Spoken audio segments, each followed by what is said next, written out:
evening, everybody. Happy Friday, and welcome to the Fanatic Forum. I'm your fanatic and host, George Bueller. And of course, I couldn't do this show here without my own. Would you be more Mario Kassar or Andrew Vajna in this regard here? Those are two names that I do not know. Well, you should, because they were responsible for creating the company that we are talking about tonight. Oh. See, it's like I just know movie titles. Like, See, I did a little bit of a deep dive into our subject this evening here, and of course, I had to do this because I couldn't resist playing the old favorite here. Hang on, come on. All right.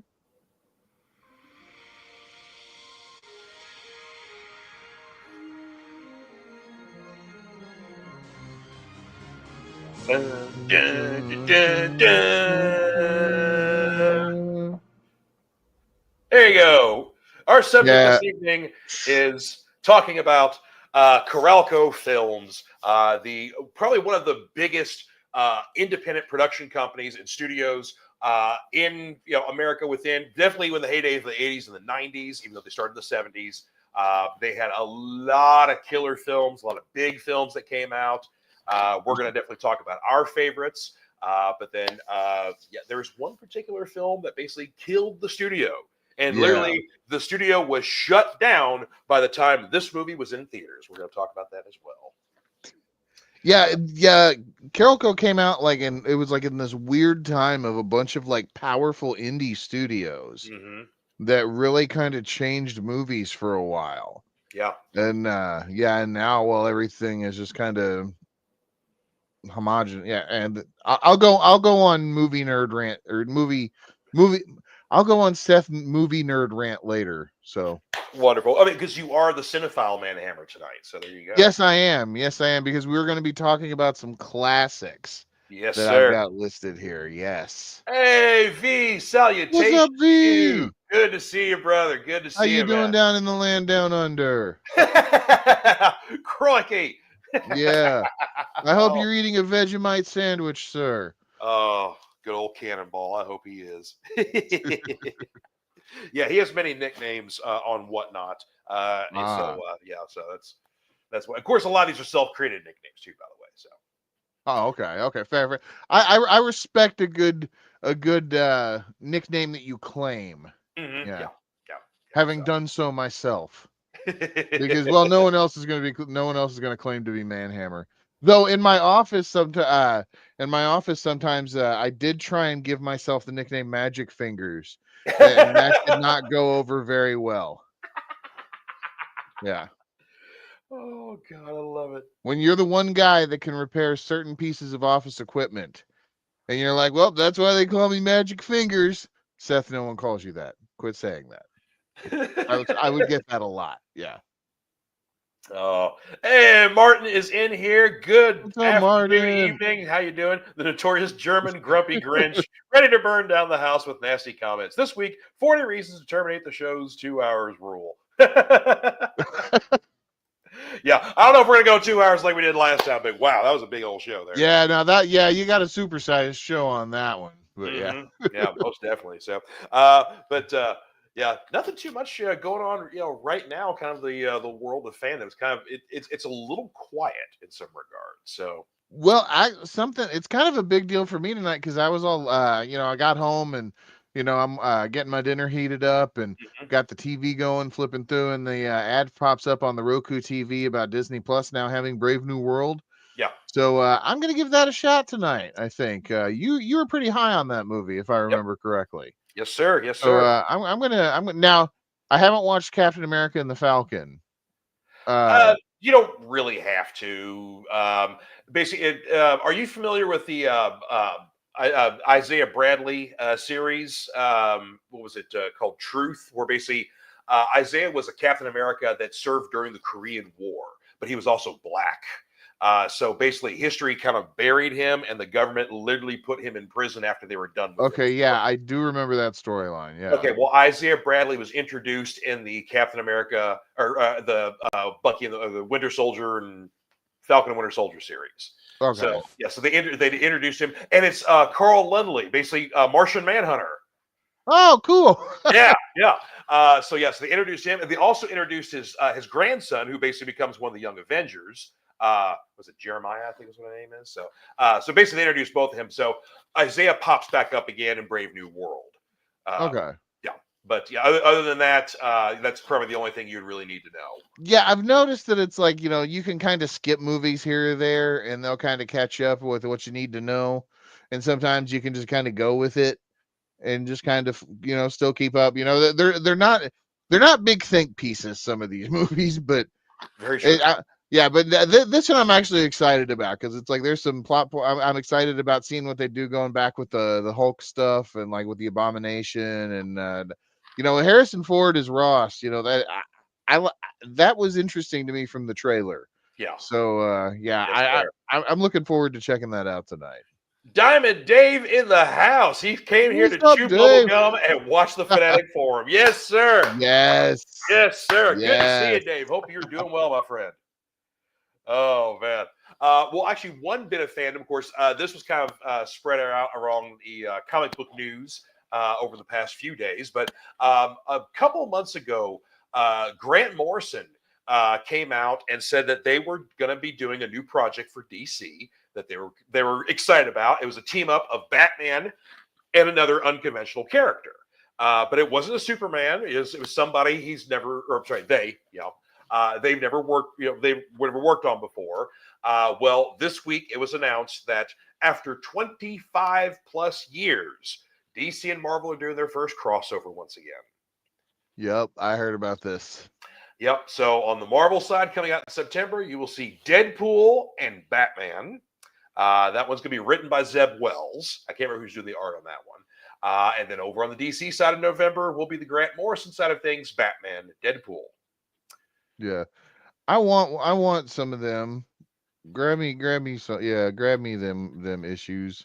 Mm-hmm. Please, sir. I figure. I'm very excited about the Grant Morrison one to see them return, because Grant is always a fantastic writer. So, well, it's just thinking of what Grant Morrison blew my mind with Animal Man. Because it was like right at that age, like when you got done with like your conventional superhero comics, where like you got done with your Silver Age stuff, and then Grant Morrison was there to just blow your mind along with the Watchmen. Like it goes along with what we were talking about last week. But like his whole thing with Animal Man, like the Wile E. Coyote issue, that was like that just like totally recontextualized how you saw the Roadrunner and Wile E. Coyote. Yeah, and then the Invisibles, man, that series, it's like the Matrix totally ripped that shit off. 100%. Yeah, his Doom Patrol run. Oh Definitely. man, I love that. I've got the omnibus of the Doom Patrol run. That stuff is golden. Yeah, just the idea that they're so weird, and have you ever read We 3? No, I haven't. I was going to bring up his runs on the Authority, which are good too. Because you had basically like he and Warren Ellis would trade off on different runs. Okay. So the Authority was always good stuff too. I like that. Yeah, no, I liked his. He always had an interesting take on superheroes too, and I really wanted to read his Green Lantern run, but I never got a chance to. Oh, yeah, because I always thought that would be cool. But yeah, going back to We 3 for just a second, it's a really I think it's like a 2-issue Vertigo series that you can pick up. But yeah, as a pet lover, it will rip your heart out, man. It's like but it's a beautiful story, but it's like, holy crap, will it crush your soul? Yeah. I've said the same thing about Jeff Lemire's.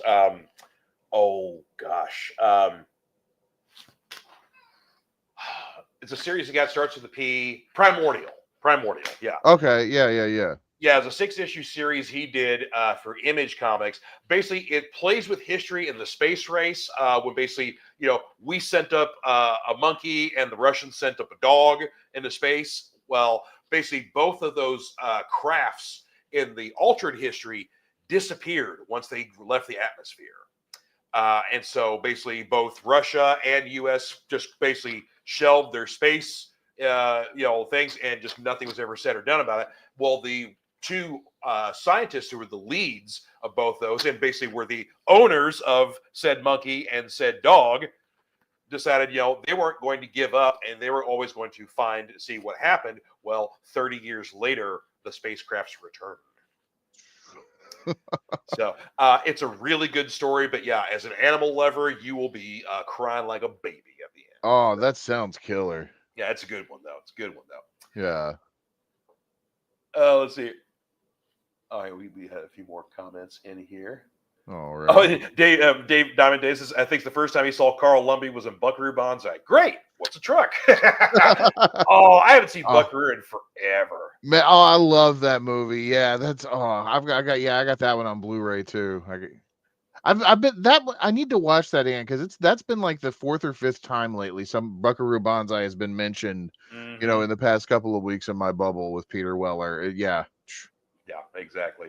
Martin says that I'm a dreamer. I think we'll get away with an under 2-hour show with 40 classic movies. Okay, 39 if you take out Paul Verhoeven. Europe still feels sorry for sending you this weirdo. You know what? I got some love for Paul. Yeah, Verhoeven. Hold on, I will defend us some Verhoeven. I will even defend Showgirls. I will go that far and defend Showgirls. Well, that's you got held hostage, and you were forced to watch Showgirls like 12 times in one day. Yeah, I mean, it's a little bit Stockholm syndrome, but actually, I didn't start putting the theories together that kind of expand the movie for me until much later. So some of that stuff had to guess marinate and sit around for a little bit. But you're right though. It was kind of like basically the only difference between the scene A Clockwork Orange and me watching Showgirls 5 times in one day was my eyelids weren't pried open. And also, when I was cleaning up the theater between showing 3 and 4, I found a 5th of Jack Daniels that was unopened. Right. So showings 4 and 5 were great.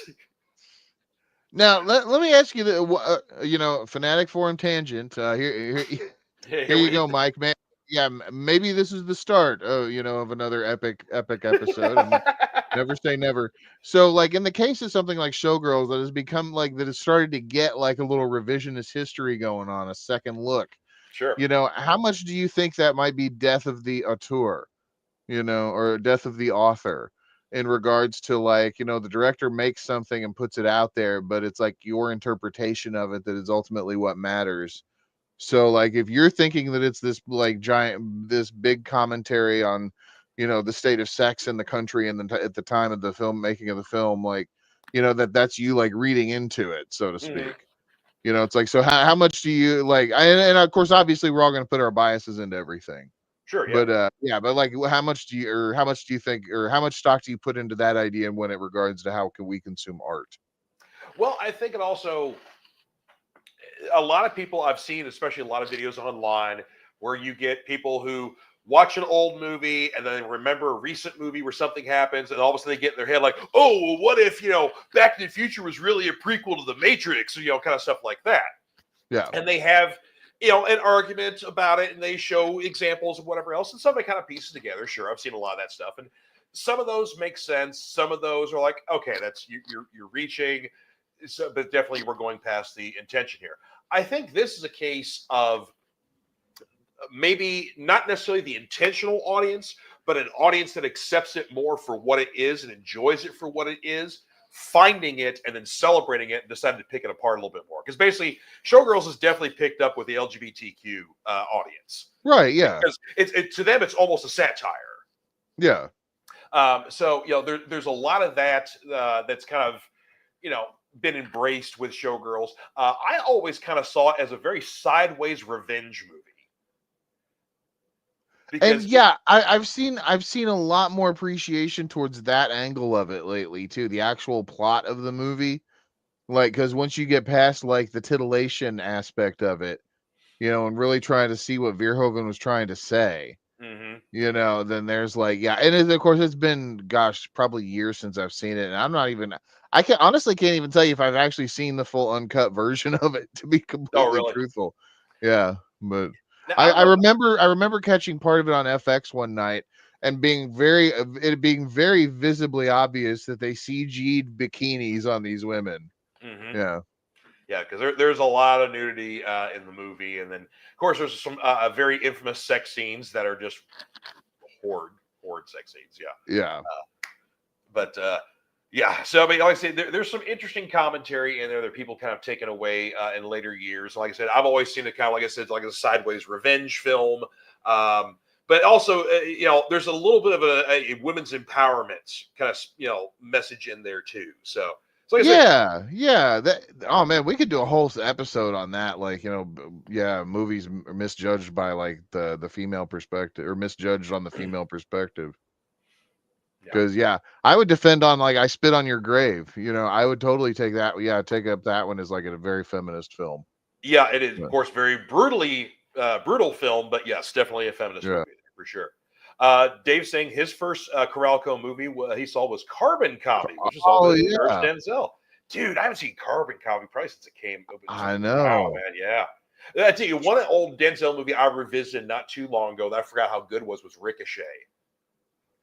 Oh, dude, I totally forgot about that movie too. Yeah. Yeah, basically he's a cop, and was it John Lithgow's the bad guy, and basically kind of, it's kind of like a bit of a revenge movie there, but backwards, because basically, in early his career, Denzel Washington busts him and he gets out. Basically, he's doing like a revenge plot against him. But interestingly enough, talk about revisionist history. There is a lot of talk online about how that movie exists in the same world as Die Hard because of one link. The journalist or the TV host, I forget what, or Gail something. Richard. Oh, the newscaster, the blonde newscaster? The blonde newscaster, yeah. Okay. So she is the same character in Die Hard 1 and 2, and also reprises that exact same character, same name, same news station that she works for in Ricochet. Okay. Yeah, so exact same character. So it's like, all right. Yeah.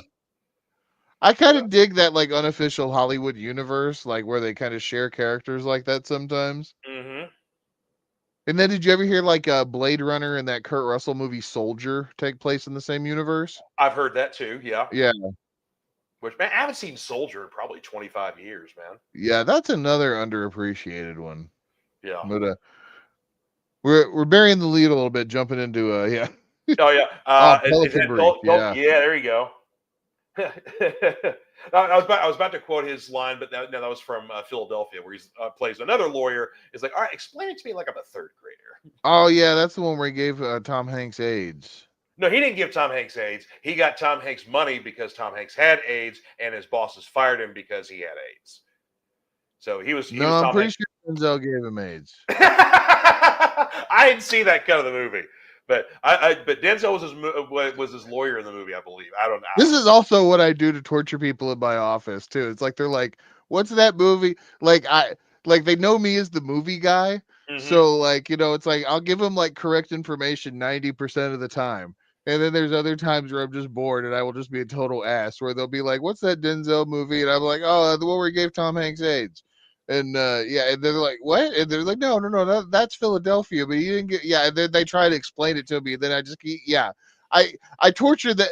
That's my long-term thing with them, much like Zartana or Zartan and the Baroness. With Zartana, see, that's what, when the character comes back, that's what the character's name's going to be, Zartana, because it's the Baroness and Zartan.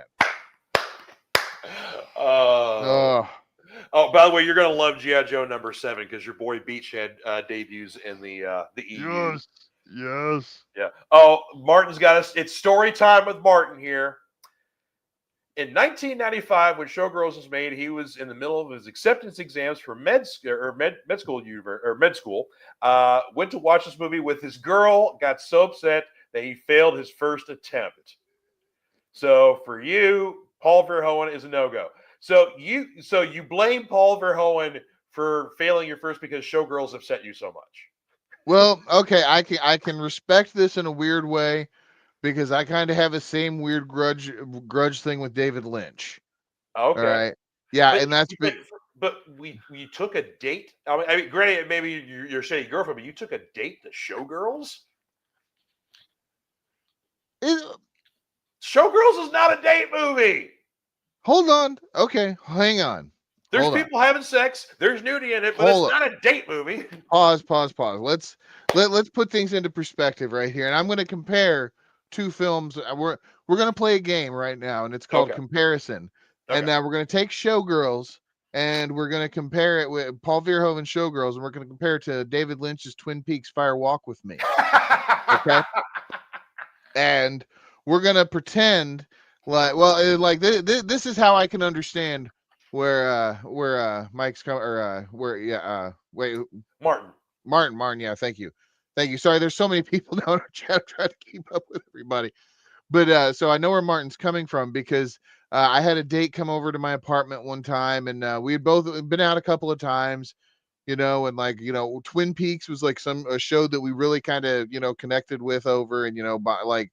And so like we both watched the series but hadn't seen the movie, because this was like in that weird limbo period when the movie was out of print. Like there was like a very early DVD copy, and then like before the revival series came up, it was like it was just hard to come by for a while. Okay. Well, like I worked my magic and I got a DVD copy of Fire Walk with Me. I still have that. Yeah, somewhere on these shelves. But your magic fingers. Yeah, my magic fingers. So invite her over, we get the pizza, we're sitting on the couch watching it, and so it's not quite like the weird somber, like spooky ghost story TV show movie. You get into hardcore sex trafficking territory. And Twin Peaks Fire Walk with Me is not a date movie either. No. And don't know. So David, I understand your frustration with Paul Verhoeven, because I have the same thing. Martin says he does blame Paul for that because he was well prepared and smart. There you go. Yes. Yeah. Oh, he wanted to, your girl wanted to go. European ladies are quite open. Yes, that is very true. Yeah, I am not going to speak on behalf. I have no knowledge of European ladies. Well, they're a little more open to sex and nudity and whatnot, because basically you could see boobs on commercials and TV and Europe and some some parts of Great Britain and stuff like that. But I can see boobs on this. Well, I know, but like in regular TV, like in a regular commercial, like they'll be like they'll make like a sex joke or something like that. Or it's like so it's like I know they got the risque things, but it's like I always saw like those little weird specials on Showtime. It's like those band ads that are overseas, and it's like the orange juice commercial with like the girl with no shirt on or whatever. Yeah. And I'm like, those aren't going to do anything for me, because all that's going to do is just make me feel weird at breakfast time with those kind of ads. Because just give me the regular old weird Showtime stuff where it was like the plumber comes over late at night, and then have David Duchovny read smutty letters and they get it acted out. Yeah. Oh, Red Shoe Diaries. Wow. Yes. Didn't think you'd hear that in the forum tonight, folks. Yes, sir. Oh, man. Diamond Dave says the first movie he took his last wife to was Frankenhooker. Oh, yes. Any movie. Yes. Well, I mean, Frankenhooker, though, is a very delightful film for what it is. Frankenhooker really is. It's a very wholesome flick. I have not been drinking, I swear. I just can't talk tonight. But yeah. That was Frank Henlotter, wasn't it? Frankenhooker? Yeah, sure was. Yeah. Yeah. Yeah. And Martin said, we had boobs on TV in the 80s, but G.I. Joe was prohibited. And see where we are now. See? There you go. Yeah, we got boobs all over the place. Anyway, well, before we get even deeper into the movie stuff we're going to be talking about with Carolco Films and all of our picks on there, we definitely got to talk about some new comics this week here. And yes, V, I did pick up the entire stack all at once there. So there you go. I don't know if I saw a Batman in there. I was looking though. No, there's only one DC book, and it's not Batman. Absolute Martian Manhunter. Number 3. I tell you what, I've praised this book before because I love when DC does weird stuff, and it's good weird stuff, and just I mean, it basically a reinvention of the Martian Manhunter character like you've never seen before. 3rd issue in, of course, we know that the adversary of the White Martian is out there as well. Well, we finally get to see kind of what the White Martian has been up to. You want to talk about a sinister MF? Look no further, but But we've got Dennis Camp and Javier Rodriguez are the creative team on this. The art is amazing. As you see, the colors are very psychedelic, very trippy. It is just a cool book, man. So, and of course, John Jones is basically just a agent for the FBI, investigating cases, and he kind of is a deep diver. Doesn't want to give up, doesn't like the word cold cases, kind of guy like that. After he had worked on a case where a guy basically had a bomb and planted on himself and detonated said bomb, weird things start to happen to John. And so we get this presence that reveals itself as a Martian taking over his mind, but also he's being helpful at the same time. Basically, he wants to help, John as well, but yeah. Okay. Well, see, the color scheme plays a lot into things because basically John Jones is a smoker, and so the smoke itself is representative of something. There's also it's not so much like the color spectrum means something, not like in a Green Lantern sort of way, but sort of like emotions, what people are going through when John's reading their minds, what they're feeling, how they're acting, things like that. So yeah, the colors all have a significance in that regard there. But yeah, that's really, really cool stuff. Oh, and V says, first thing I realized was the one-handed stack grab. Yeah! That was just for you, buddy. Just for you. All right. A couple of Marvels to talk about here. Daredevil Cold Day in Hell #2. This is basically old man Matt Murdock, essentially, because this is way in the future. Murdoch has lost his ability, so he's just an old blind man, kind of living in like a totalitarian government sort of thing like that. Heroes are not allowed. There's weird kind of like possibly some freedom fighter stuff going on, things like that. Well, there's an explosion.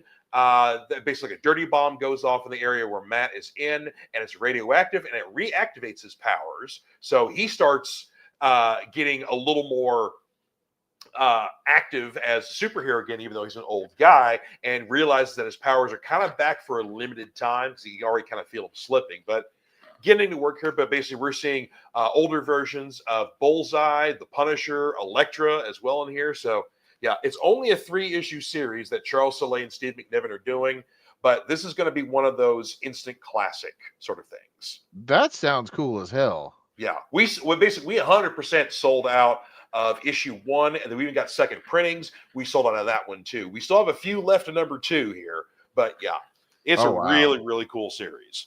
I'll have to check that one out on trade. Yeah, most for sure. That sounds awesome. Yeah, because it's like it sounds like one of those stories. Like you remember a couple. It was like probably 15 years ago now that Marvel did those The End stories. Oh yeah. Yeah, and like some of them got like super epic, like the X-Men series that Chris Claremont wrote. Like there was supposed to be like a finite endpoint to the X-Men. Yeah. And then like there was one for the Fantastic Four. And then there was one for like the entire Marvel universe, I think. Yeah, and then basically Punisher had one. The Punisher one was my favorite. Garth Ennis wrote that. Yeah. Yep. The country's just like this nuclear wasteland after like we and Russia just bomb the hell out of each other. Mm-hmm. And like Frank Castle and like, two convicts are like the only two people to escape, onto the server. Oh man, it's like, yeah, it's the perfect endpoint to a Punisher Max story. It is probably one of the best like old man Frank story, or two of the best old man Frank stories. And Ennis was responsible for both of them. That one and another one shot called The Cell. Is that collected in any of the Max trades? Because I've got the first 4 Max trades. That's where the Ennis run is, but it might be. I don't know, but yeah, it was a one shot that he did. Okay. But yeah, it's another. It wasn't like The End, but it was another kind of old man Frank story where he gets locked up again, and yeah, it's good shit. Good. But our other Marvel selection here, and of course another crossover series that I've been absolutely ecstatic with: Predator versus Spider-Man #2. Nice. So this particular Predator is calling itself the Skinner because he is far more brutal in his trophy taking than usual Predators are, where he's skinning people, skinning them alive, saving skins, whatever else. But apparently as we find out in this issue here, um, we're not alone when it comes to other predators, but apparently this guy is a rogue element. He is a Yatja who is hunting without honor, and Oh, that is probably the biggest offense that a Yatja can have. Which, if you yeah. are aware, the actual race of predators are called the Yatja. So, Have they right, ever actually stated that in a movie? not in a movie, but it's in the comics and some of the other stuff. I So know, yeah, I know it's been as far as official canon goes for the longest time. Yeah. now we may Well, actually hear that name in Predator Badlands because apparently there are scenes that take place on Yatja Prime. So oh, okay, okay. there's another series, or there's another planet where a lot of the action takes place on that the young Predator kind of gets cast off to. But I think we Yeah. do see Yatja Prime for the first time on film. Um, Okay. but yeah, so yeah, they've never said it in a movie before, but yeah, and other parts of the mythology, it's been identified as what their race is, what the home planet is, and stuff like that. So, Okay.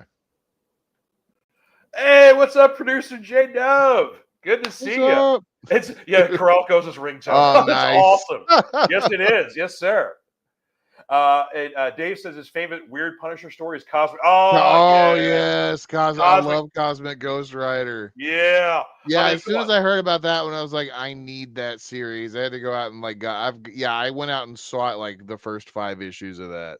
Yeah, so it's like, let's see. So Frank is way old now, and he's completely insane. Let's make him a Yeah, writer too. yeah. And then it turns into like this weird lone wolf and cub thing, because he's got baby Thanos, and Mm-hmm. yeah. Yeah. Oh, and Dave's saying he's a naughty predator. Yes, He's a he is a naughty naughty predator. predator. Yeah, he's about to get schooled by his fellow man there. So or Did you fellow. ever see that meme that was, I might have talked about it on here before, but it was like they were selling like those like predator hands that like with the green scales that were claws, or whatever. Oh, really? And like the catalog picture was predator or latex predator hands, Mm-hmm. and then, or no, it was predator hands, and then it was the smaller one was child latex predator hands, and the caption was the word latex has never worked so hard before, because if they would have just named it as the first way, it would have just been child predator hands. Oh my god. Oh, Yeah. and Dave saying that his favorite is the second Predator movie. Man, the Interesting. second Predator movie gets the short end of the stick, but I think it's a solid movie. I love it. It's a solid. It's different in tone than the original, but I mean, it kind of each movie is almost kind of different in tone. Predator Honestly, works like that to me, though. It's like I like what they're finally doing now and just dropping the Predator into certain scenarios in history. yep. And it's like, yeah, the jungle. We saw the jungle in the first one. We get the city, and then I liked Predators, the Yes. pluralized. Yeah, You see, I was about to say that's my favorite sequel yeah. from the original. That one was a lot better than people give it credit for. Mm-hmm. It was a hell of a lot better than Predator or The Predator. And Yeah, man, I would love to see. There's got to be a different cut of that movie out there there because is, but yeah, I'm not so sure that it might be any better. it's like I wanted that. It was like Shane Black coming back to write and also direct another Yeah. Predator movie. It's like he wrote the original. It's like, heck yeah, bring on Shane. I love it, but Yeah. nah. Yeah, there was something that happened in that movie that was like, because there were always rumors about how it was like an awful set, Well, but that and then I know there was somebody like there was one actor who was like sexually harassing one of the actresses, and so he was fired, and all his stuff was cut out of the movie. And or like no, I think he was a I no, I know, yeah, he was a friend of Shane Black's, and he had he was in scenes with Olivia Munn, yes, but yeah. she didn't like that she was in scenes with someone who had been convicted of sexual Oh, sex crimes. that's what it was. Yeah, Yeah, yeah. Suppose if I'm remembering the details correctly, yeah, and it's yeah, like, that's what it yeah, I'm was. not Yeah, trying to, yeah. He didn't harass her, but he'd done stuff previously, and she did. Yeah, okay, yeah, that's what it was. Yeah, yeah, yeah. Okay, okay. Oh, and Martin says Predators was the movie that inspired us for the Predakongs. Yeah, yeah, for Resurrection Toys, Predakongs toys. Yeah, those are cool. Yeah. And I have one of those myself. And our last comic we got to talk to before we get on to the topic Yes. du jour here. G.I. Joe #7, your boy Beachhead debuts. It's a great who in 2025 would have thought we get 2 great solo Beachhead stories? Because you get his one shot, the silent issue that was released a couple months ago, and then now his introduction into the Energon universe, which it is still the same grumpy Beachhead. He's at a point in his career where he's basically being considered to be a drill instructor, but he's like, I don't want to leave the field. I don't like people. I don't like working with people. I don't want to teach people. Right. No, just leave me alone. Let me go out and do my thing. So it's a great issue for that to kind of introduce him. Of course, going back to kind of our original Energon Universe special from last year, where we find out essentially there are 2 G.I. Joe teams. There's the one that Duke is running, and there's the one that Flint and Lady J are running that is a covert team that is basically keeping an eye on Duke. Yep. Well, that team pops back up again because, as you see, there's Flint on the cover with Beachhead. I was going to say. Mm-hmm. Also, we get to see Major Blood again, which that's always a welcome sight to see that old one-eyed bastard pop up. Yeah. Oh, man. And an interesting thing, basically, if we're taking some of the G.I. Joe repaints or re-releases in the late 80s, early 90s, we may have just made Night Force cool again. Because that name was dropped as a secret project, and CoverGirl, who, of course, is Colonel Abernathy, General Abernathy, General Hawk, she works as his secretary. And of course, she's in the field as well, but she works as a secretary. Right. And she's like, "Hey, I saw these documents here, and a lot of it's redacted, but here's all the stuff about Night Force. What's up with that?" He's like, "Oh yeah, it's just an old thing, an old project that never quite came. Like, here, I'll take care of this for you." And he basically shreds them right in front of her. So it's like, yeah, what's Night Force? Okay, so now I'm sitting here thinking, it's like, man, what if they actually make Eco Warriors cool? Yeah. What was the weird space mutant one that they had? That line they killed the toys for a while. That was the Ultramarines, because the Ultramarines were the Joes that were in space. I can't remember what they called the Cobras, and then of course you had 2 giant alien figures that were never officially released, even though Hasbro made them, and so they're kind of one of those highly sought after collectible Joe toys because you can sort of get them at cons and eBay and collectors things. Yeah, they didn't make it out, but they made it out, kind of. Yeah. And so it basically is 2 monster characters, one that basically supposedly works for the Joes and one that works for Cobra.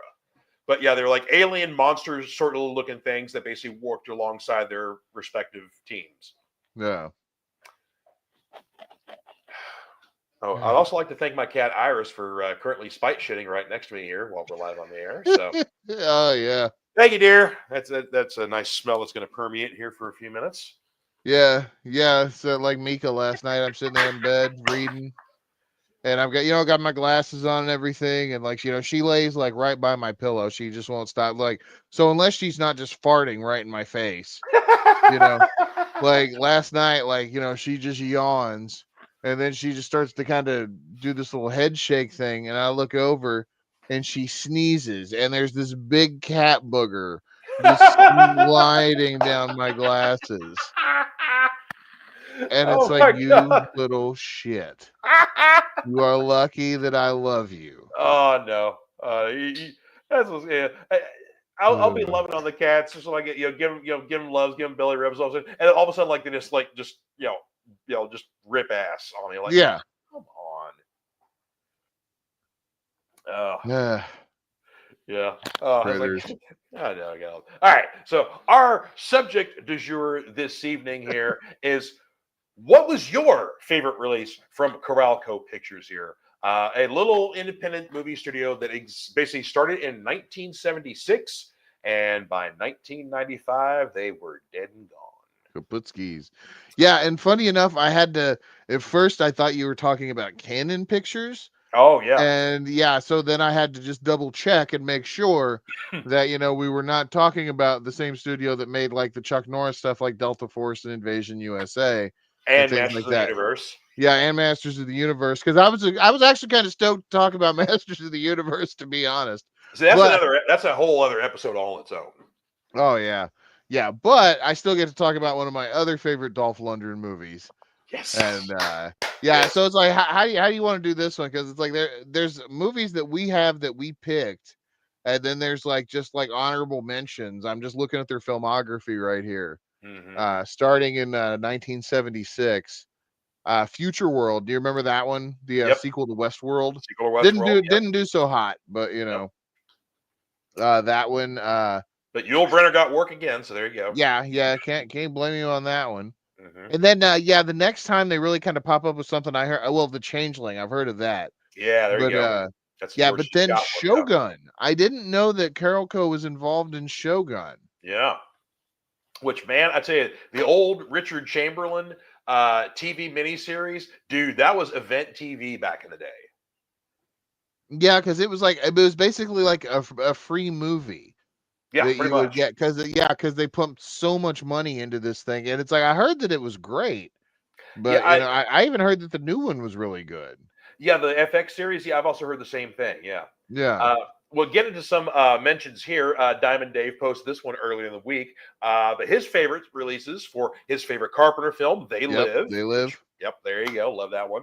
L.A. Story with Steve Martin. That's a good one. That's kind of almost like an ensemble anthology kind of movie because it's Yeah. basically a bunch of stories that all revolve around people within Los Angeles, whether in the entertainment industry or not.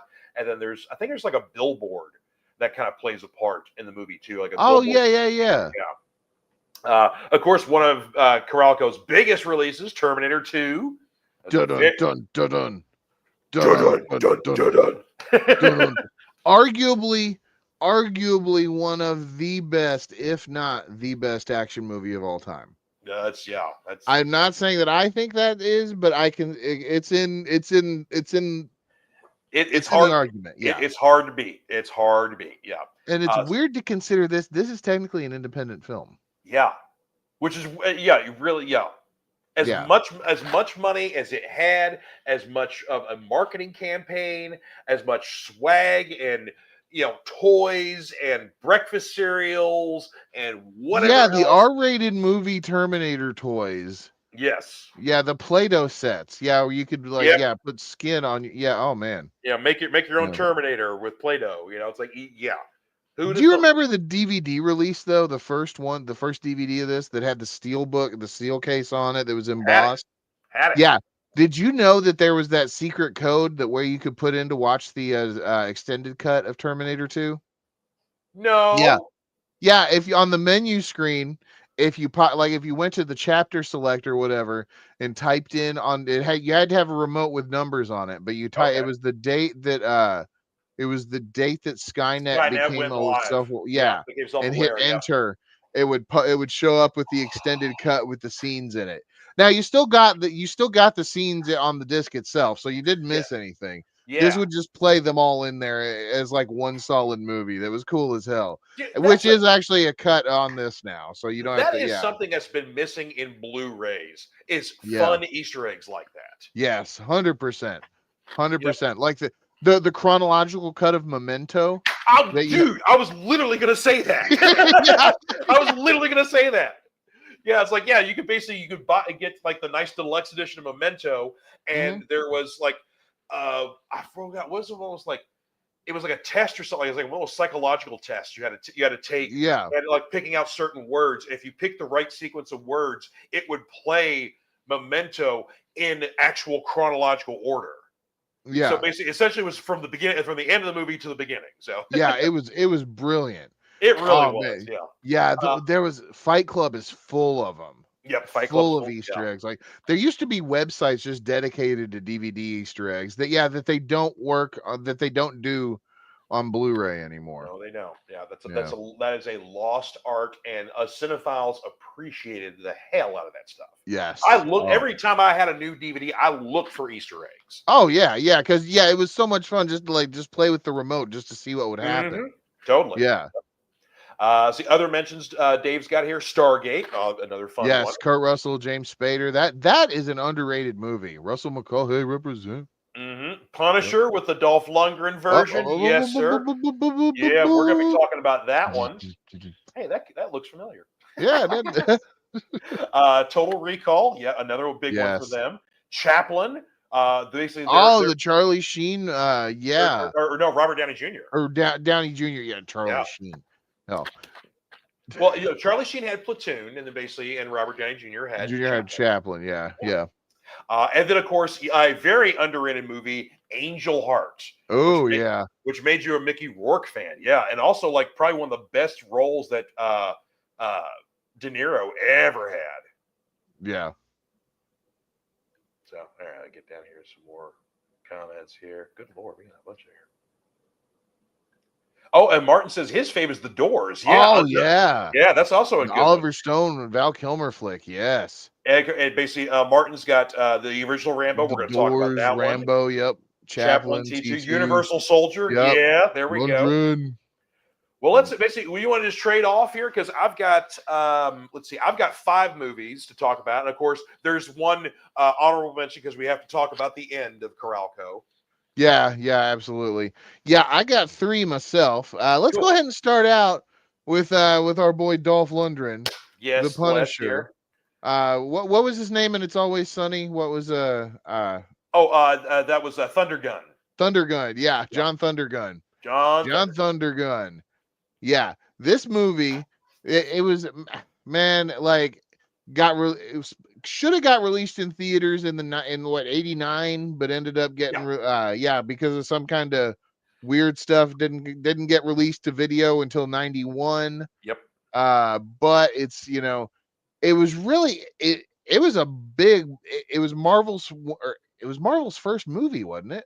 Like first theatrical film. Yeah, because of course they had like the TV movies with with Hulk and stuff like that. But yeah, this was like their first theatrical movie. Yeah, so it was a big deal because getting licensed out. But something happened with it. But it did end up making Carolco a lot of money on the home video market because action movies back in the day, like horror movies and action films, direct to video, they would make a lot of money.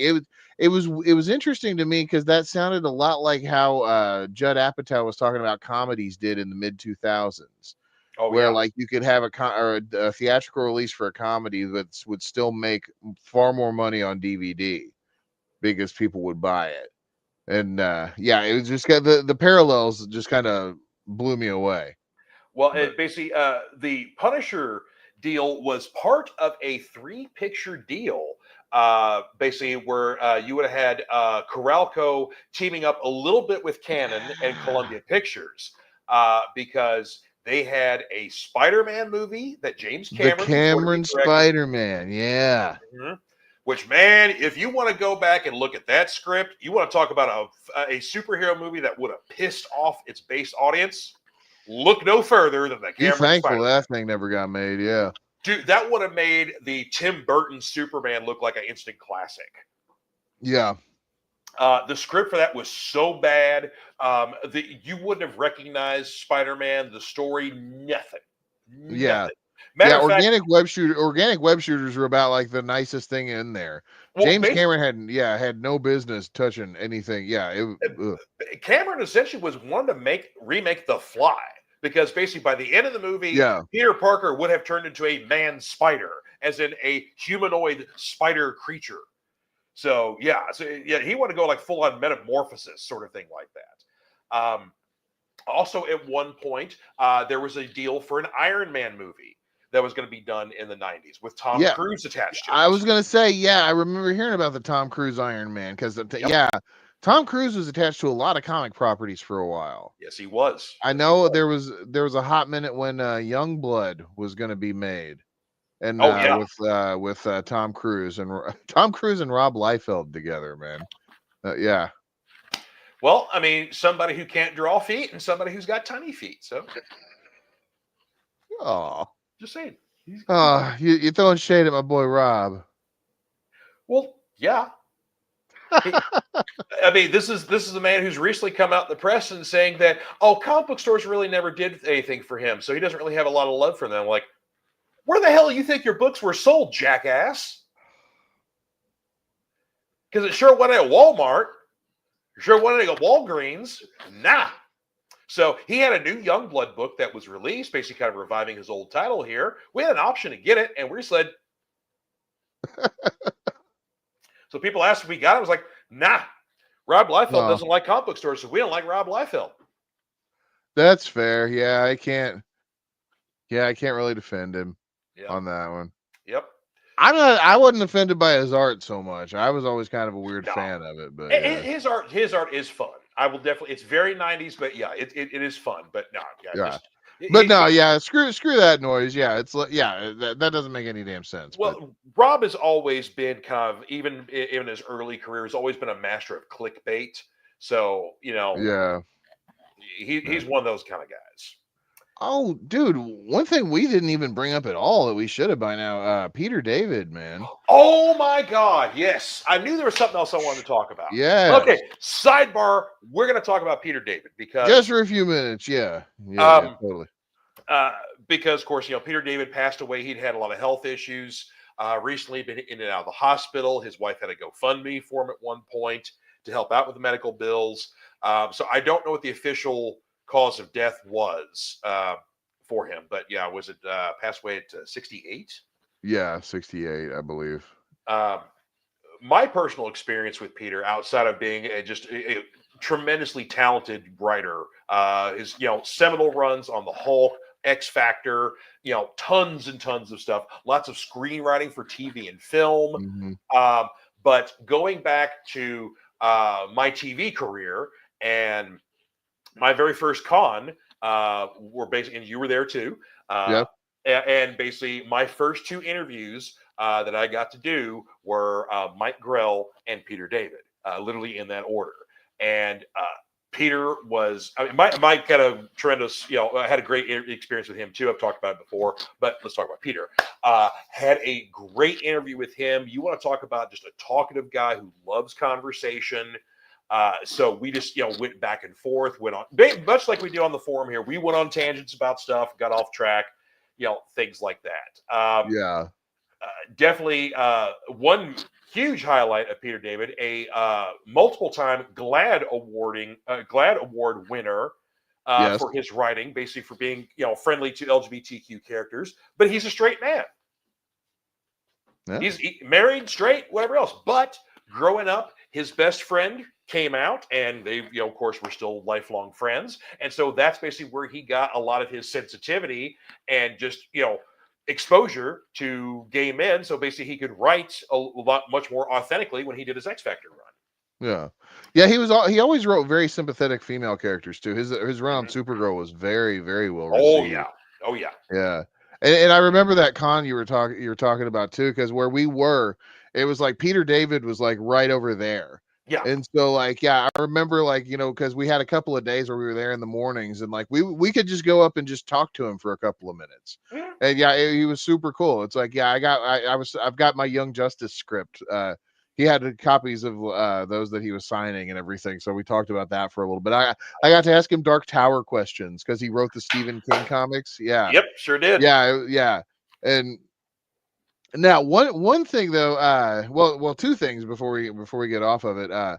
My first exposure to Peter David though was Star Trek novels, and because he was a very prolific Star Trek novelist. Yep, sure was. And going to the library and picking those up, and then his name started just popping up all over science fiction. So it was like one of those names that oh, Peter David wrote this, so it's like I'm going to check it out. I remember doing that several times and finding things. Mm-hmm.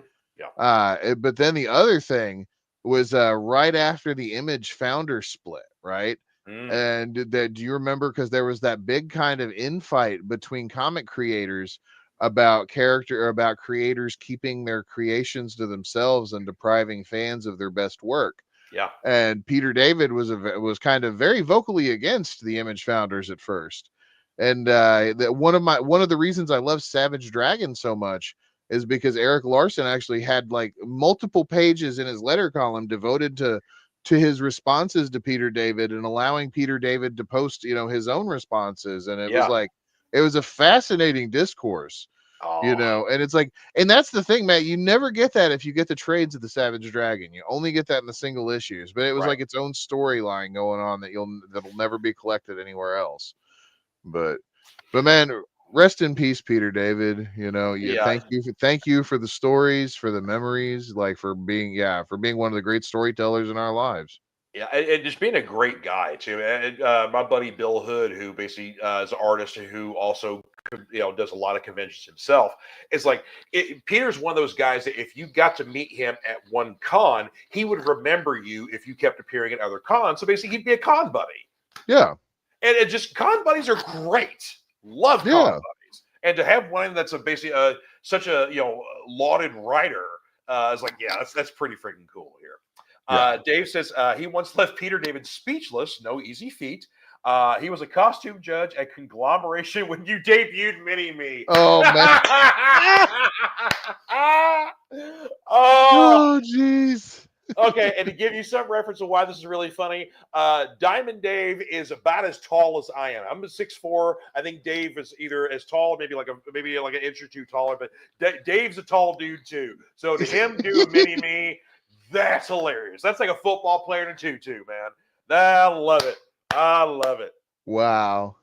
Oh, and Martin asked, did Peter also write Star Trek Vanguard? I believe he probably did. He wrote a ton of Star Trek stuff. I know it was like him. Michael Jan Friedman was another one that I remember.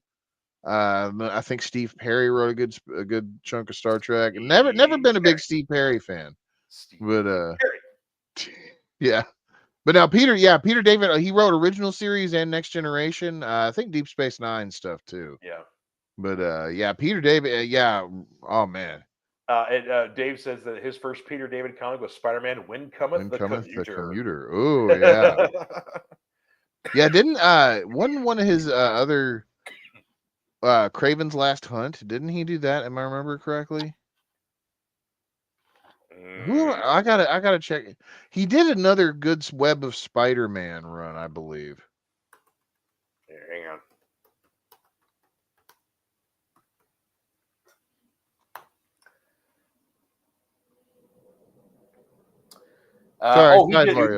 He did the Friendly Neighborhood Spider-Man run. That was a good run. There was a couple Symbiote Spider-Man runs he did. He is listed as a writer in the Epic collection, but he's not on the first page, or he's not on the Yeah, of course he did some of the 2099 stuff as well.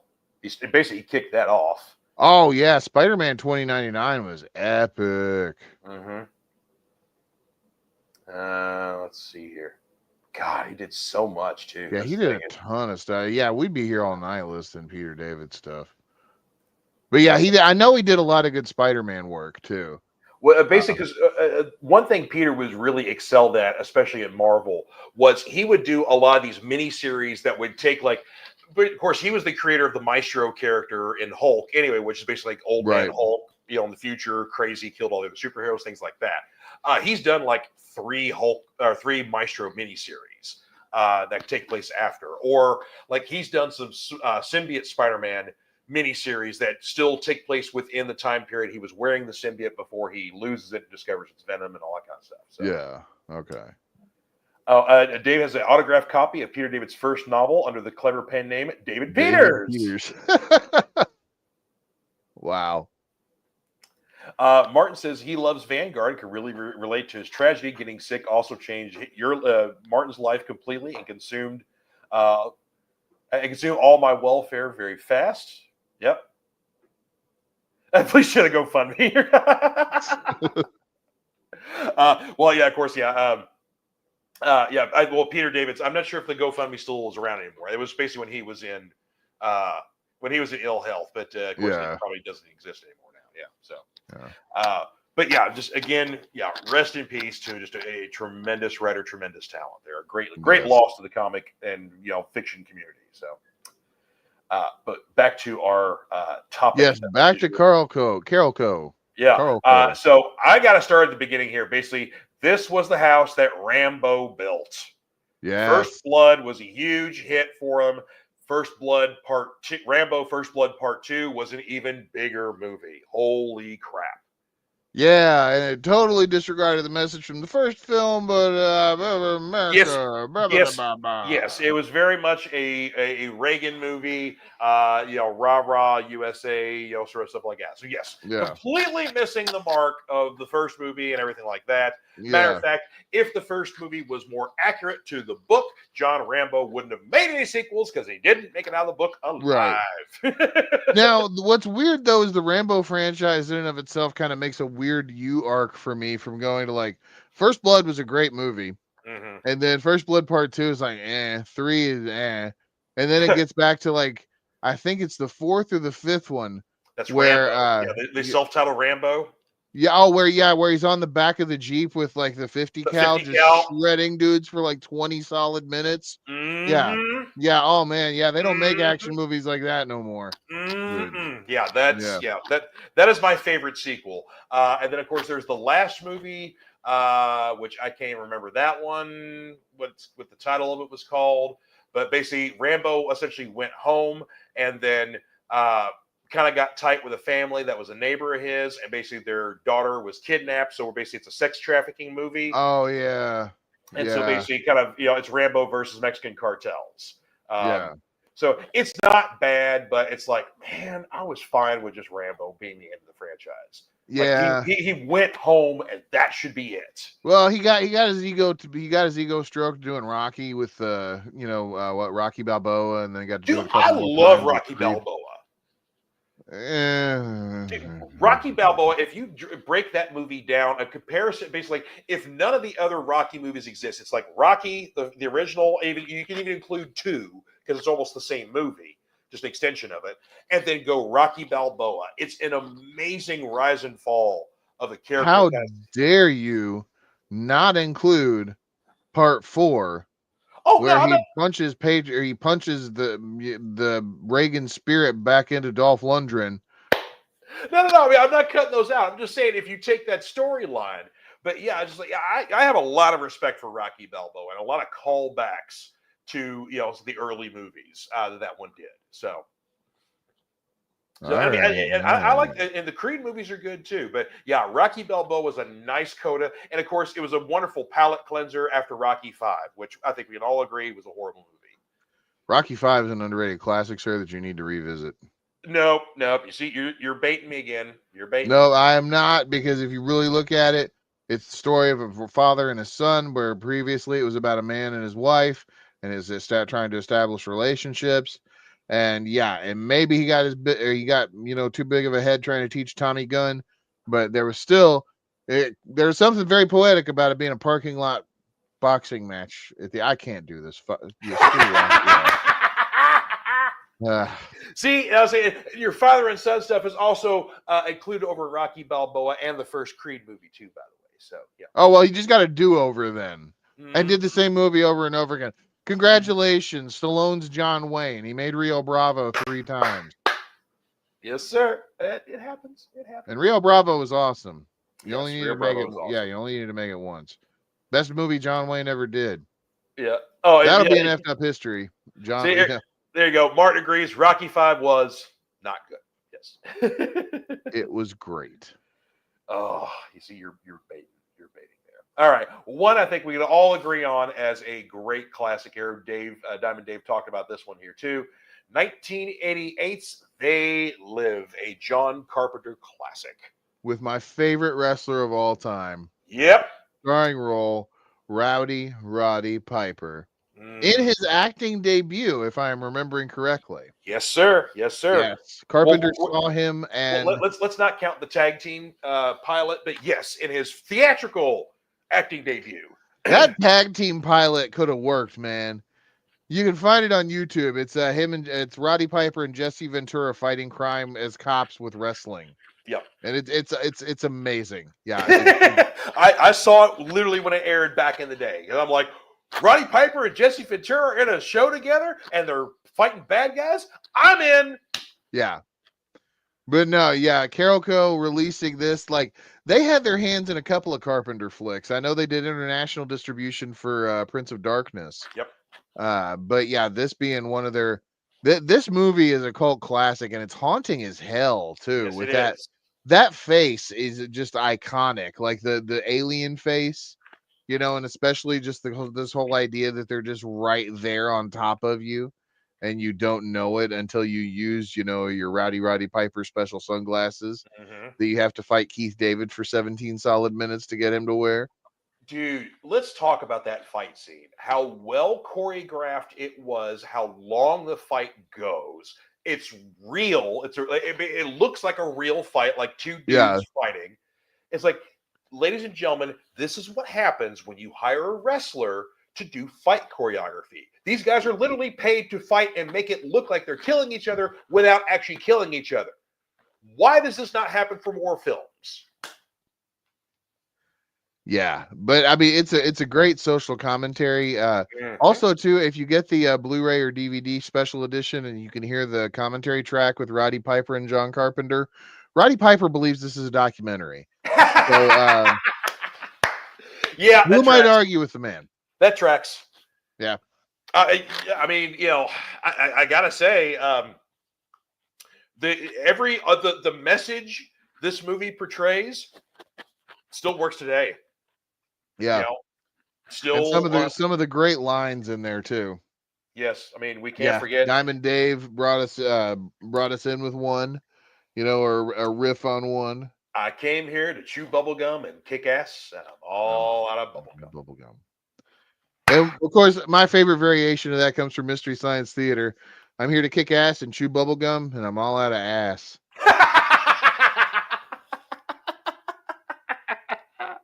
I love MST3K. Yeah. Oh, let's see here. Our next one to talk about here. Now, this is one. We talked about this one before the show started here. A great spoof comedy that I loved back in the day, mostly because of its main star.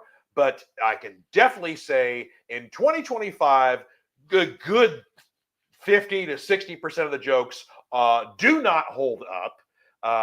We've got to talk about Repossessed.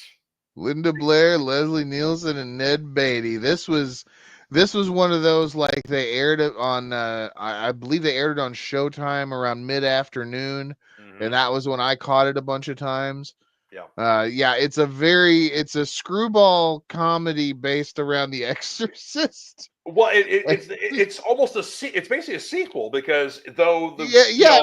Linda Blair doesn't play Regan McNeil from The Exorcist, there is the caveat that she's been possessed before and it happened again. Yeah. And basically, it was the devil came out of the TV and possessed her.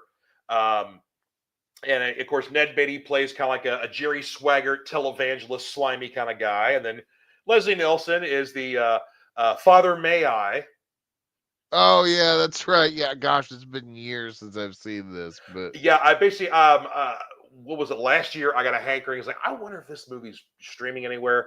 It's not, but you can purchase it on YouTube, and so I did that. So I now own a copy of this on YouTube. wow. Yeah, You have somewhere you're on some kind of government list for your bizarre digital media purchases. They're like, he's got season 4 of Lucha Underground on Amazon. He's Yep. got Repossessed, the really weird 80s, Leslie Nielsen comedy that 4 people remember, and 2 of them are right here. Yes, and one of them is dead because Leslie's not with us anymore. Yeah. Yeah, it's just yeah, your digital footprint is weird. Good. Yeah, let's also not forget on YouTube my purchases of only seasons 4, 5, and 6 of Dark Side of the Ring, and then also my purchase of season 14 of It's Always Sunny in Philadelphia, because basically that contains a banned episode in there, D-Day, and the only way you can get that is buying it on YouTube. Okay. Because if you get it on DVD, there's basically, if you buy like the multi-pack of getting all the seasons together, the DVD is edited. It does not have D-Day in there. You had to basically buy a specialty cut called the complete season 14 and be able to get D-Day on there. So basically, there's 2 different DVDs that were released of it back in the day. Like I said, or you can just go on YouTube, and if you buy the whole season, then you get the banned episode. So okay, there you go. Yeah. Word of warning, real quick, about those big multi-pack DVD sets like you get from Amazon or eBay or whatever. Yeah. 9 times out of 10, them's bootlegs. Oh yeah. And bigger than shit. And you can always tell if you can put them in a DVD drive, they'll only read as 4.5 gigs versus anything that would be manufactured by a big studio like that would be at least 8 gigs for dual layer discs. So the more you know. Exactly. Yeah. Yeah, I was gonna say I noticed definitely that there was a misprint on my season 4 because it's the exact same liner notes as season 3. So I was like, yeah. So my season 4 DVDs are basically like the outer cover is the correct image, but then you turn it over in the inner cover and it's the season 3 liner notes. Huh. So I have to check mine out then. I've got like the first 9 on DVD, I think, but. Well, my last official movie to talk about before we can get to anything else you want to talk about here. Got to talk about the Adrian Lyne horror movie, Jacob's Ladder from 1990. This is a really cool, trippy movie. This movie and Frighteners weirded me the hell out. And Tim Robbins is a really underrated actor, for real. Absolutely, yeah, absolutely. Oh, excuse me. And I will say that Jacob's Ladder was the movie that introduced me to the concept of a chiropractor and put it in a good light because Danny Aiello was basically kind of like an angel allegory in the movie. And so that's why basically I go to a chiropractor on a regular basis. So thank you, Adrian Lyne. Thank you, Jacob's Ladder, for introducing me to the chiropractor thing there. So there you go. Now, see, growing up in my house, like it was always like there was like chiropractors were almost blasphemy equivalent to saying that Satan was cool. And so it's like, because my family hated chiropractors, and that was like something that's been indoctrinated into me for forever. And it's like I don't know, because it's like I keep hearing stuff like maybe it's good. People like you get it and it's good. And then I look other stuff up, and it's like you'll get paralyzed if they look at you wrong. Dude, I go once a month. I've been going. Let's see. I moved to E-Town almost 20 years ago. So yeah, we're talking off and on for at least almost the entirety of Michelle and I have been together. That basically I've been going to a chiropractor here in town. I've gone through a couple different ones, but the guy I'm on right now is really good. I really like him. So okay. So yeah, there you go. So yeah. So I don't go to the doctor very often, but I do go to the chiropractor once a month. Get the old snap and crack, and I'm good to go. Anywho, so aside from Punisher, you had a couple other movies you want to talk about. Yeah, well, I had the Punisher, and then of course I was going to talk about Terminator 2, but we already kind of talked a little bit about that one. But I mean, let's because they had a few. Carolco had a few big hits, but definitely T2 was a massive. That one probably. I'm looking at the rest of like after Terminator 2. That came, of course. Terminator 2 was 1991, and that really kind of pushed up their budget. It looked like for stuff like Universal Soldier and Cliffhanger and Stargate. And now one movie though before we get out of their before we get into their big blockbuster territory that I want to talk about. And 87 was when it came out. But an underrated Western, I think, a modern Western, Extreme Prejudice, with Nick Nolte and Powers Booth. And Clancy Brown and who else? Miguel Ferreira I always get Miguel Ferrer and Michael Ironside. Okay. I don't know why I get Miguel Ferrer and Michael Ironside mixed up, but because I blame RoboCop and Total Recall. I was gonna say both those guys, were both Verhoeven dudes, and they both worked in a lot of the same movies. Yeah.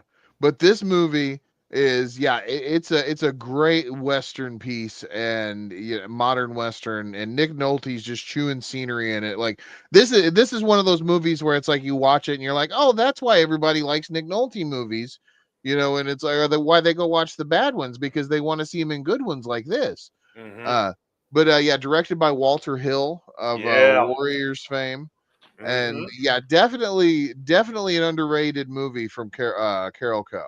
Yeah. But And yeah, one of those was kind of like it was lost to time and out of print for a while, then finally got a really good print on Blu-rays. Was that a yeah, it's who? part of the Vestron line Yeah, okay, from yeah, Vestron, yeah. yeah, yeah, Vestron, which I think they're getting rebranded now. But yeah, the Vestron releases, if you can get a lot of them still, like of the like Chopping Mall and Class of 1999 and Yeah. a bunch of those good like 80s DV or 80s video DV or video stuff they're putting on good Blu-ray copies now. And of Yeah. course this one's got tons of special features, audio commentaries, interviews, deleted scenes, all that good stuff. Stuff that yeah, it's a really worthy. I think it's only like $17 too. Yeah, yeah. And Yeah. and it has a digital copy. Oh, A lot of nice. movies don't have that anymore. Yeah, you're right. Yeah, Yeah. it was kind of almost a standard. Yeah. Yeah. Martin got a comment going back to T2 here. So yeah, I mean, granted, yeah, Terminator 2 definitely pushed the envelope when it came to special effects Yes. because of the T1000, 100%. So yeah, that liquid metal, the CGI stuff. They're basically, I mean, honestly, you have got Jurassic Park the year before to thank for our improvements in CGI. That basically, like the early '90s and going into the Was late '90s, was kind of like the uh kind of like kind of like just the standard almost with a lot of computer generated graphics. Jurassic Park? Yeah, Jurassic Park was 1990. Hmm. Dang. Yep. And basically Jurassic Park kind of set the Oh, standard. the movie was 93. Okay. Yeah. Yeah. But yeah, but the CGI in that movie kind of set the standard. So you had a lot of films that came out around the same time that Terminator 2 came out that were just effects powerhouses doing stuff that people had never seen before. Yeah, and a lot of the Terminator 2 special effects still hold up too. Yeah, absolutely. And yeah, Yeah, definitely the movie saved Harley Davidson. Yep, it brought Harley Davidson back into popularity. yeah. Yep. Yeah, that's true. I That mean, is true, yeah. yeah, I mean, you got Arnold's riding a friend in Harley and looking awesome and blowing stuff up, and yeah, so there you go. Yeah. And it's really like it's a deep movie, but it's not like an overly complex movie. Right. And it was just like, yeah, it's one of those like you really saw between that and something like Aliens with James Cameron, you really saw what he could do with like, a limited budget. And and now the problem is you give him too much of a budget and he goes and makes movies for 10 years and like comes back at an Avatar. Have you even seen the new Avatar movie?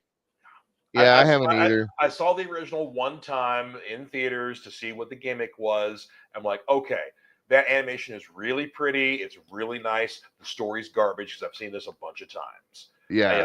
So it's like, yeah, I liked it better when it was called Dances with Wolves or when it was, whatever else. But it's like, I've seen this story of someone who's not part of a culture and then gets embroiled in a culture, becomes part of it. Right, yeah. We've seen that sort of thing like that. So the gimmick to bring you to the movie was all in the animation. And yes, it was very impressive. Yeah. But did it bring me back to the other movies? Hell no. Right. And see, it's like I think that going back to something like comparing it to something like Terminator 2, where like that was just the dawn of computer effects. Mm-hmm. Where now it's like now computer effects they don't impress me anymore. Like I know like like the case in point for me is Dune, right? Because everybody's like, oh, it's so great. It's like this like they see this epic thing and it's like it looks mundane to me because I know that it's like they just type, they just that was made digitally, the whole landscape of it, the whole everything. Yeah, there was no like there was artistry to the design, but Mm-hmm. there was no craftsman to build a set, there Right. wasn't like there wasn't a puppeteer to make like like plastic, T1 or T800 skeletons for them to blow up. And it's like, I think that adds something to it. And you can really kind of tell when it's just pantomime versus Yeah, practical effects. they weren't using miniatures to do the sandworms or anything like You're that. right. Yeah. Yeah. Yeah. Like one of my favorite YouTube channels is Corridor Crew. Do you ever watch that? Uh, they're, they're, they're, they're a high profile Hollywood effects studio, but they Okay. do like videos where they go over CG in movies and how they do special effects. And one of the things that blew my mind is they're talking about like you remember the scene in Ghostbusters when the Stay Puft Marshmallow Man is coming, and like they look down and like he's walking, and then when he takes the step, the fire hydrant pops up, and there's the water starts shooting up and everything. Yeah. They're going over how that was done practically. And of course they're talking about how water has physics, right? And it's like, to look, you can always tell, like, it just doesn't look right if it's like, a little bit of water or like a small, you can just tell like a lot of water versus a little bit of water. Yeah. But like they couldn't like, shoot up a bunch of water from this fire hydrant for this Marshmallow Man that didn't exist. So they had to use salt. And salt mimics water on 35 millimeter film like that. And so it like looks like a natural water effect. And it's like, wow, that blows my mind. Crazy. And it's like, yeah, there's like that's lost, with this whole computer era, that knowledge. Yeah. Or invention out of necessity. Yeah. Yeah. Like the whole idea of Robert Rodriguez having like $6,000 and being his own film crew to make El Mariachi. Like, yeah, it's like $6,000 to make a theatrical full-length film. Yeah. And it's like what I know that stuff's out there, right? But it's like, where is it? Like, it's like, where's the quality of it? Like, I'd say a great, very, very recent great example would be Godzilla -1. With how small of a budget that film had, oh gosh, and how much it accomplished with that budget. Yeah, that was Godzilla -1 is one of the best movies I've ever seen. Not one of the best Godzilla movies, one of the best movies I've ever seen. Yeah. Full stop. I would agree 100% with that statement. Yes. Yeah. I've never watched a dubbed version of that movie. I always watch it with the Japanese subtitles. It's like the actors' performances in that movie are so good. I can't imagine a different voice making the performance either on par or better. Yeah, it's like Seven Samurai. I can't watch a dubbed Seven Samurai. Yeah, exactly. Like I can't do it with Godzilla -1 either. Like some movies are fun. Yeah, the kung fu movies. Yeah, give me a dub all day long. I'm cool with it. Yeah. Old 70s, 80s Jackie Chan movies, sure. Yeah. Right. Yeah, absolutely. But yeah, something along the like I've watched the black and white, I've watched the color, those are fun. But yeah, I will never watch the dubbed version of that particular movie because like just especially the boat captain. I mean, that guy's like just worked his ass off in that movie. Oh man, yeah. Oh, but such a. I'm a casual Godzilla fan, but I watched that movie. I'm like, good God, this is art. Yeah. So, and Martin says he loves -1. Yes. And V says, count on the Japanese to pull a great movie that has an efficient budget. Yep. I would wholeheartedly agree with that because Asian cinema, whether it's Japanese, whether it's South Korean, whatever else, they can pull like Train to Busan had it was a little bit bigger budget than -1, but Train to Busan had a mediocre budget compared to American blockbusters, and it was a huge blockbuster in South Korea, and then made it to the States, and was also a well-praised movie too. Dude, one of my favorite movies ever, Versus. Have you seen that? Oh yeah. So Versus, all it is people in the woods, and it's like they're just having martial arts fights, and it's like it's very super duper low budget, but like it's an engaging plot that involves time travel and shit. Like reincarnate, like deep ass themes and everything, and it's like very Evil Dead influenced samurai movies, martial arts, like, and it's just people in the woods. Yeah, that's all it is.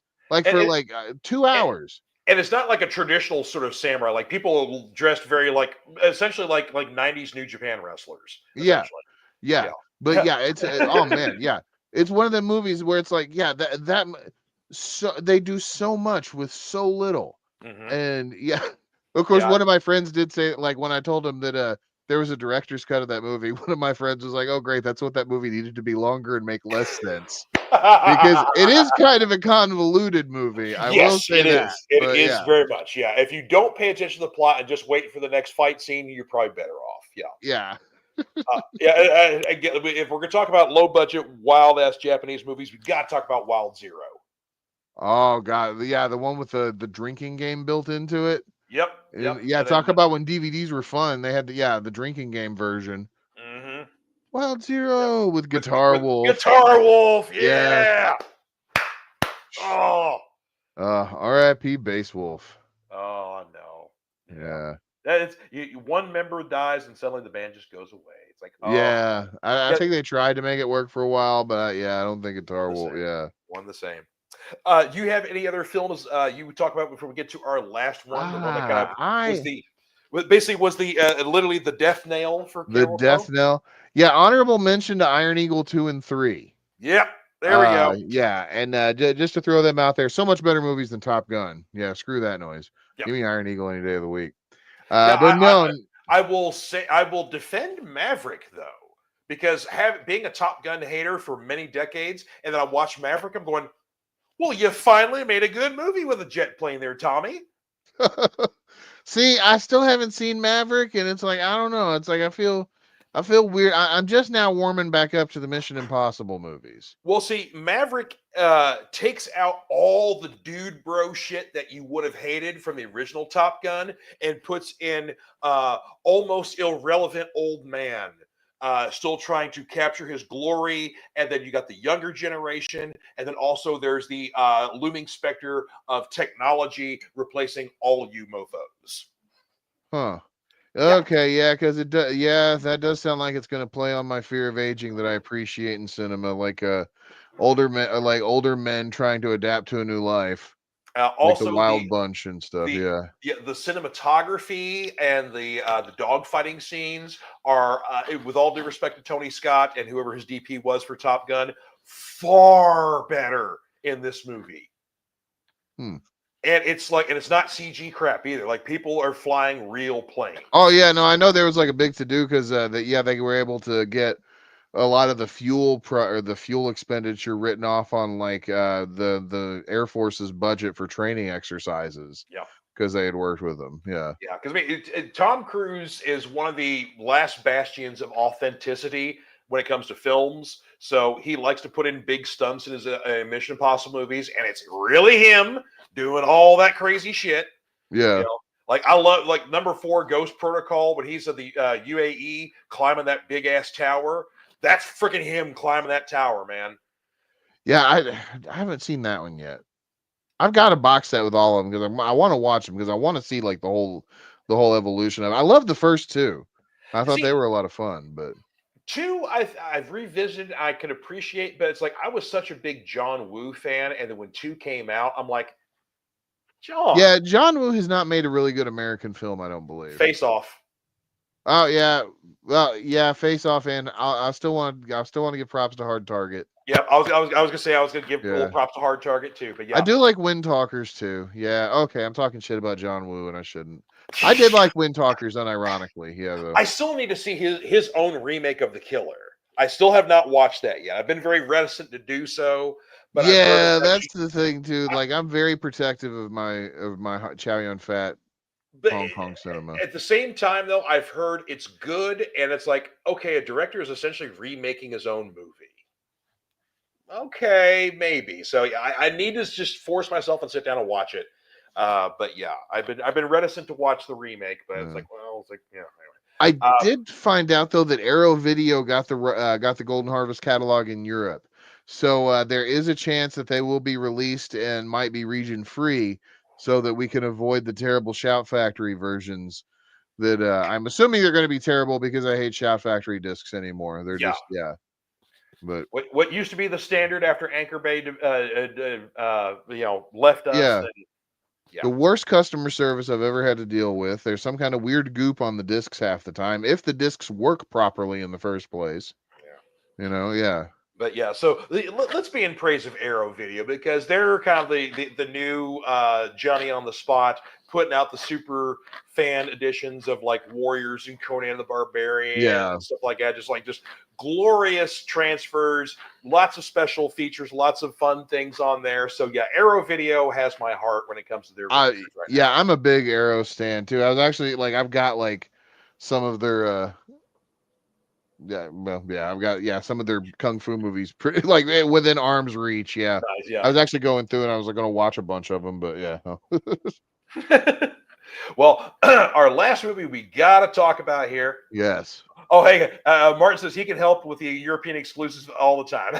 There we go. Ah, nice. Yeah, there we go. We got our in there.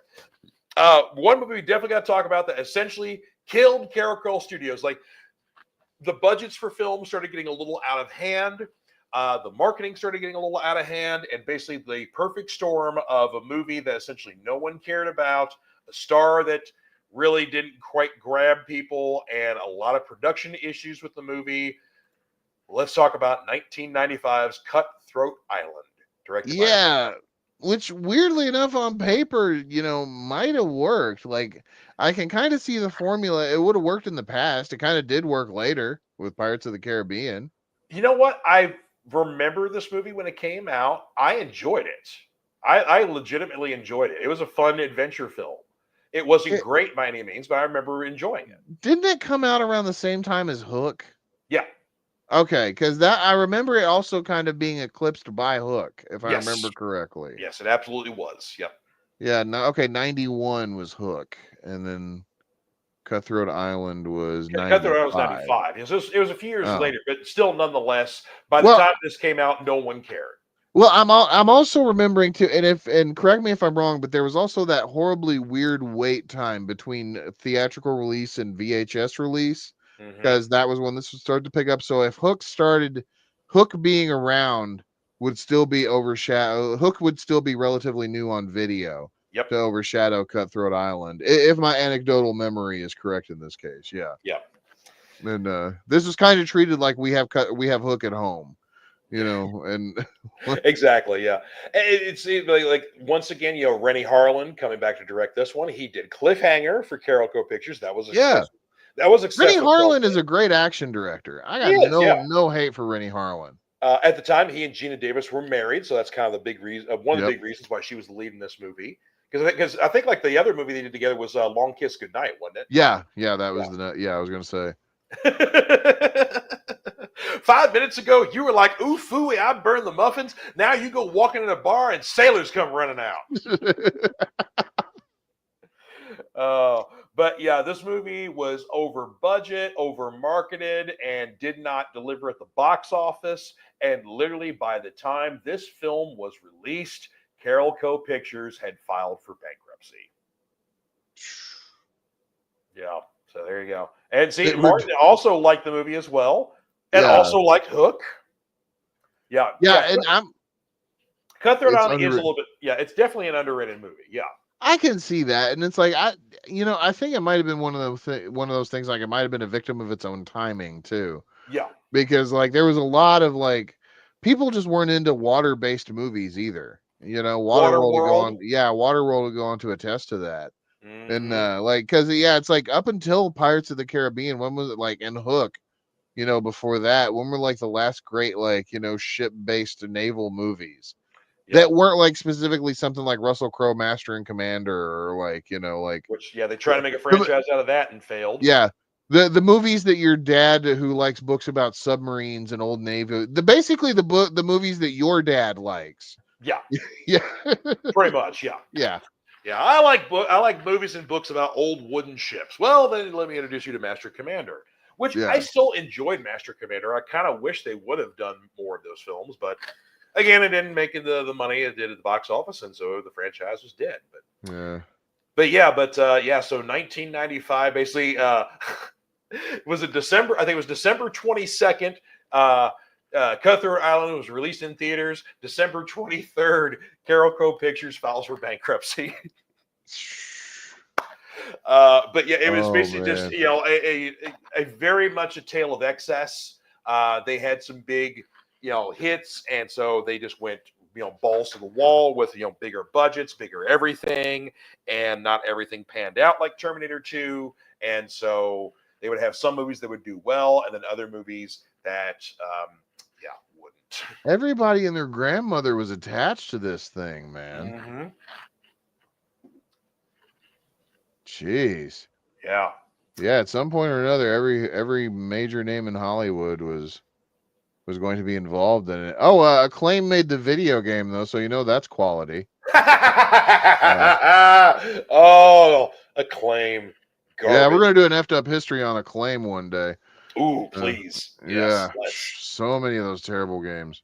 So basically, if there was a terrible movie or television adaptation you played in the late '80s, early '90s via Nintendo, 9 out of 10 times, Acclaim made it.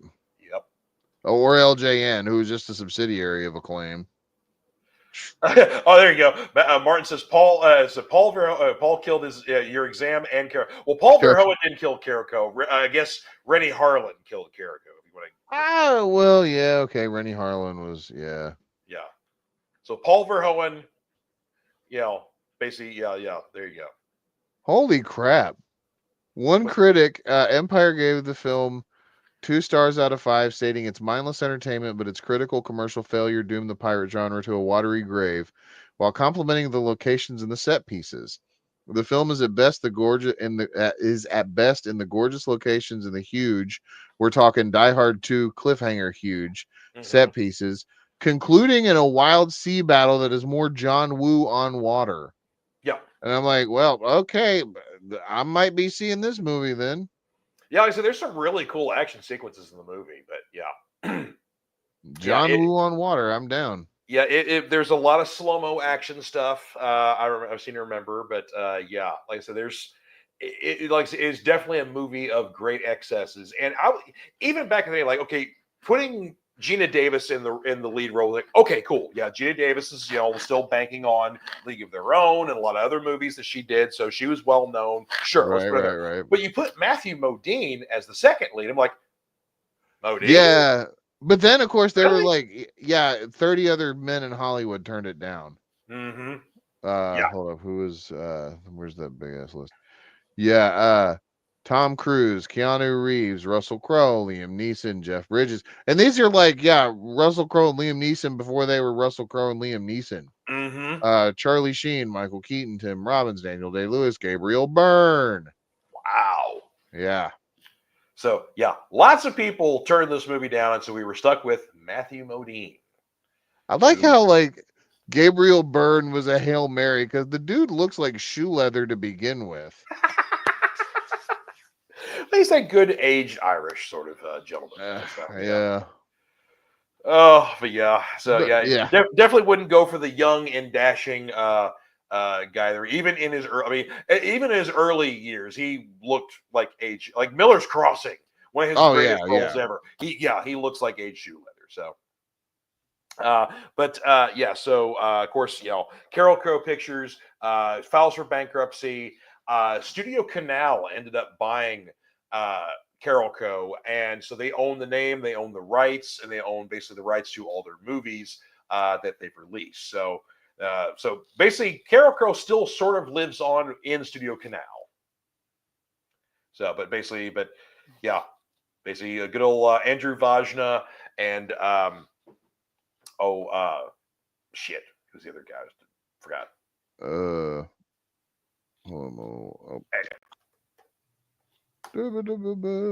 And Mario Casara. Yeah, that's right. Yeah, Andrew Vajna and Mario Casara. So yeah, I was getting there.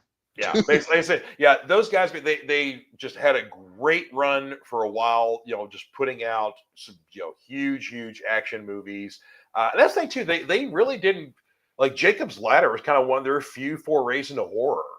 They didn't do a lot of horror movies. It was mostly like action movies, or like you had like your suspense thrillers, like Basic Instinct that was in there, which that was a big movie because it was NC-17. You got to see Sharon Stone's Punani. So there you go. Yeah, they knew they could make that one for cheap because it had sex to sell it.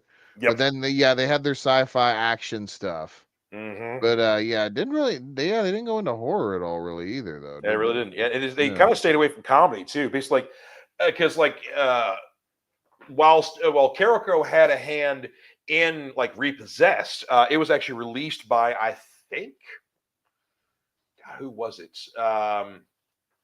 There's a different, no, not United Artists, but there was another like a subsidiary that they had. They released other films, so it was basically Repossessed was released by the subsidiary. Yeah. So they had several other films that were released by the subsidiaries that kind of like were your less actiony sort of thing like that. So yeah. Oh man, I forgot they did the 1990 Hamlet too. Oh yeah, with Mel Gibson. Yeah, that was a bomb. Yep. Let's see. We're going to do an adaptation of one of the best known William Shakespeare plays, and we're going to put the guy from Lethal Weapon as the Prince of Denmark. Yeah. Yeah. Well, yep. They did it, didn't I mean, Glenn Close in the film, perfectly fine with. Anybody else in the movie, but Mel friggin' Gibson as Hamlet. Yeah. I would have rather seen Arnie. Basically, the Hamlet spoof that we had in Last Action Hero, I would have rather seen that. Oh, that would have been so great. It would have been. To be or not to be. To be. Not to be. Boom! Oh, and with that, folks, I think that wraps us up for this evening here.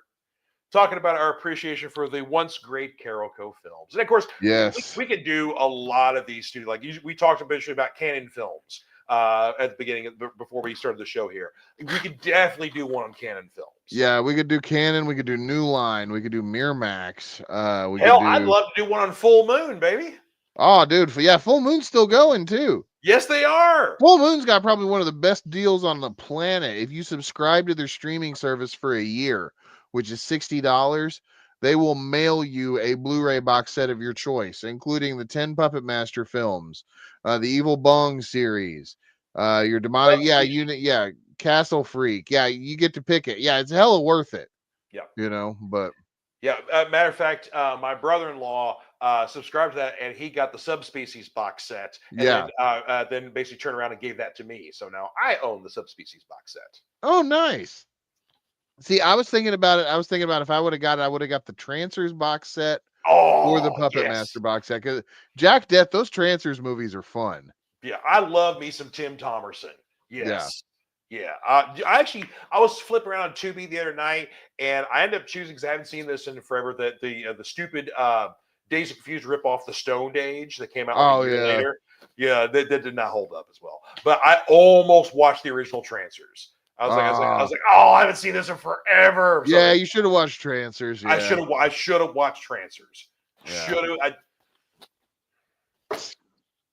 Always trusted Tim Thomerson, folks.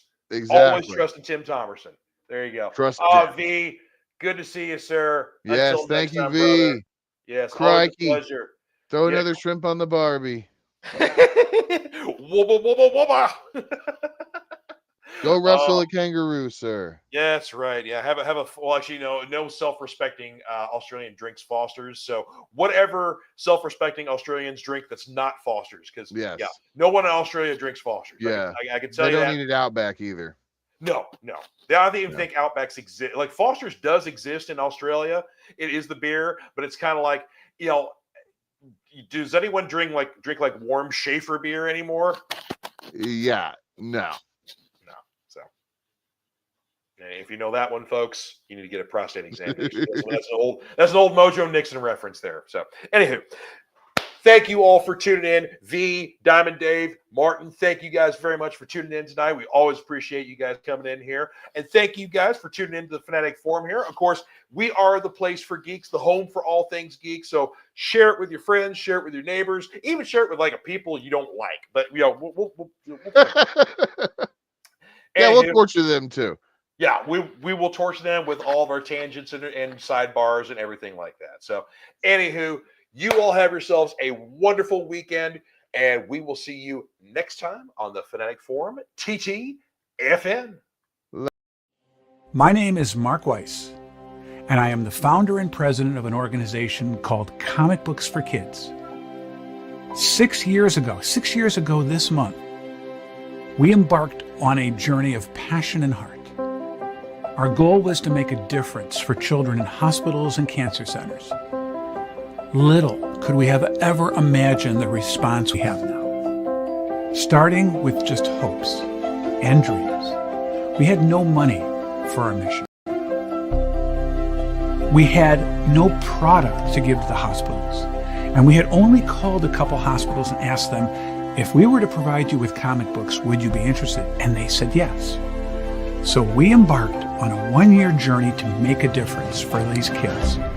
We realized that even though we can't take away the reason these children are in hospitals, we can perhaps, while they are there, let them fly like a superhero, be princes and princesses, and embark on a mystical and magical journey to take them away from where they are in that hospital bed. Today, and thanks to your support, we are thrilled to say that we are now the largest charity in the U.S., supporting well over 200 hospitals in all 50 states for not only comic books, but for other pop culture items like Funko Pops, action figures, coloring books, Spanish bilingual items, backpacks, and more.